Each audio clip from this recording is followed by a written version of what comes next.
कुंद या झाडाविषयी आपण माहिती पाहतोय। कुंद किंवा कुंदा या फ्लावरला म्हटलं जाते आणि कुंदाची फुलं गजऱ्याचं झाड असंही म्हणतात, कारण याच्या फांदीवरती असे गजऱ्यासारखी फुलं उमलतात, त्याच्यामुळे याला गजऱ्याचा प्लांटसुद्धा म्हटलं जातं। आणि जास्मिन या व्हरायटीमध्ये हा प्लांट येतो। खूप सुंदर रंग या फुलांचा आहे। खालच्या बाजूनी या फुलाला थोडासा अगदी पिंक कलर येतो आणि भरगच्च फुलांनी हा प्लांट भरून जातो आणि वर्षातून 2 ते 3 वेळेला भरगच्च फुले येतात आणि वर्षभर अगदी थोडे थोडे येत राहतात। पूर्ण वर्षभर फ्लावरिंग देतं हे झाड, पण हिवाळा आणि पावसाळ्यामध्ये भरपूर फुलांनी पांढरं शुभ्र असं होऊन जातं आणि खालच्या बाजूनी या फुलांचा रंग थोडासा पिंक आणि वरती पांढरे शुभ्र असं फूल उगवलेलं आहे। इथे तुम्ही बघू शकता। आणि माझं हे झाड मोठं झाड आहे आणि जमिनीमध्ये लावलेलं आहे। हा असा प्लांट आहे की हा एकदा आपण आपल्या बागेमध्ये लावला की तो वर्ष टिकतो आणि या प्लांटची केअर आपल्याला फार जास्त घ्यावी लागत नाही।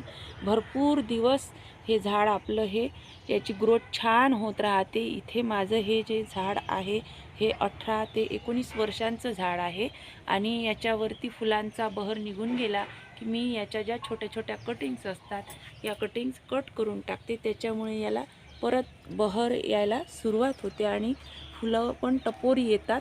फुलांचा रंग पण इथे खूप छान आलेला आहे आणि बरेच दिवस झाडांवरती फुलं अशीच राहतात। आणि याच्यासाठी आपण माती पाहतोय। माती घेत असताना अगदी साधी माती आपल्याला या प्लांटसाठी वापरायची आहे। नंतर शेणखत आणि 1 भाग माती आणि अगदी थोडंसं शेणखत आणि रेती, कोकोपीट अशा पद्धतीने आपल्याला या प्लांटसाठी माती तयार करायची आहे। आणि खत जर आपल्याला या प्लांटला द्यायचं असेल तर आपण शेणखतच द्यायचं। खूप चांगली ग्रोथ त्याच्यामुळे आपल्या झाडांची होते आणि फुलझाडांसाठी शेणखत हा एक उत्तम पर्याय आहे।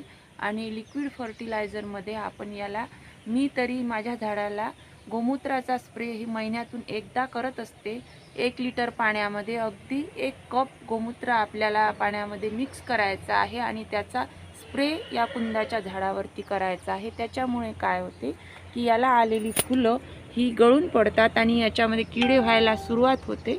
याच्यामध्ये बारीक बारीक अळ्या येतात, इथे तुम्हाला दिसत असतील। आता याच्यामध्ये कुठली कीड नाही, तर महिन्यातून एकदा मी या प्लांटवरती गोमूत्राचा स्प्रे करत असते।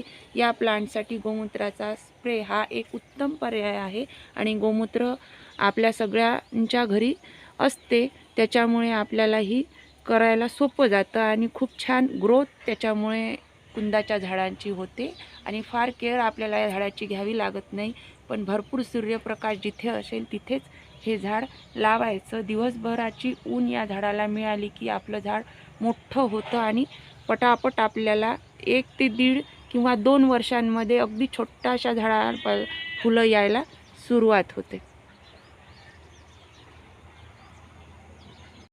आता इथे तुम्ही बघू शकता याच्या प्रत्येक कटिंग्सवरती भरगच्च फुलं आलेली आहेत आणि अगदी ओळीने आलेली आहे आणि हिवाळ्यामध्ये भरपूर फुलं आपल्याला हे झाड देतं आणि एका झाडाने आपल्या बागेची खूप सुंदर शोभा वाढते आणि फार सुंदर फुलांचा रंग आहे। रात्रीच्या अंधारामध्ये ही पांढरी शुभ्र फुलं खूप सुंदर दिसतात आणि या फुलांना मोगऱ्याच्या फुलांसारखा खूप सुगंध नसतो, पण अगदी हलका हलका आणि मंद सुगंध या फुलांचा येतो। आणि कटिंगपासून पण आपण हा प्लांट लावू शकतो। याची कटिंग घेताना थोडी जाडी घ्यायची आणि पेन्सिलच्या आकाराची कटिंग घ्यायची आणि कटिंगपासून पण आपण पटकन ग्रोथ या झाडाची करू शकतो। पण याला जी खालच्या बाजूनी रोपं यायला सुरुवात होतात त्याच्यापासून पण आपण दुसरा प्लांट तयार करू शकतो। आता माझा हा मोठा प्लांट आहे, याच्यामुळे याच्या खाली भरपूर रोपं आलेली आहेत। ती रोपं काढून आपण दुसरीकडे दुसरं झाड तयार करू शकतो आणि कटिंगपासून पण खूप छान झाडांची ग्रोथ होते। तेव्हा आपल्या बागेमध्येही कुंदाचं झाड नक्की लावा आणि या झाडाला फार केअर आपल्याला घ्यावी लागत नाही। खूप छान ग्रोथ इथे माझ्या झाडाची झालेली आहे।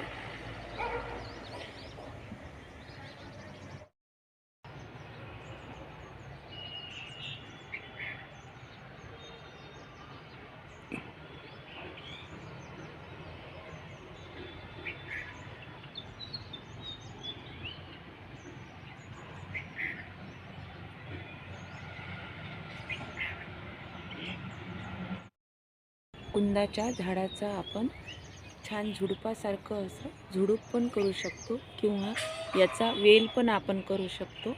इथे आता मी याच्या वारंवार कटिंग करत असते। फुलांचा बहर निघून गेला की याच्या छोट्या छोट्या कटिंग मी काढून टाकते, त्याच्यामुळे माझं हे झाड झुडपासारखा वाढलेला आहे आणि कुंदाचा मोठा वेल पण वरती आपण चढवू शकतो आणि खूप सुंदर दाट फुलांनी बहरलेलं झाड आहे। बरेच दिवस आता हा बहर टिकून राहतो, नंतर फुलांची संख्या कमी होऊन जाते आणि कमी कमी फुलं येत जातात। तर अशा पद्धतीने कुंदाचं एक तरी रोप आपण आपल्या अंगणामध्ये लावलं पाहिजे आणि जेवढी वरती फुलं आहे, समोरच्या बाजूनी फुलं आहे, तेवढीच मागच्या बाजूनी पण फुलं आलेली आहेत। ती मागची बाजू घेता येत नाही आहे व्हिडिओमध्ये आणि भरपूर फुलांनी भरून गेलेलं झाड आहे। एक जरी आपण झाड लावलं तरी आपल्याला भरपूर फुलं कुंदाची मिळतात आणि वर्षानुवर्ष हे झाड टिकतं।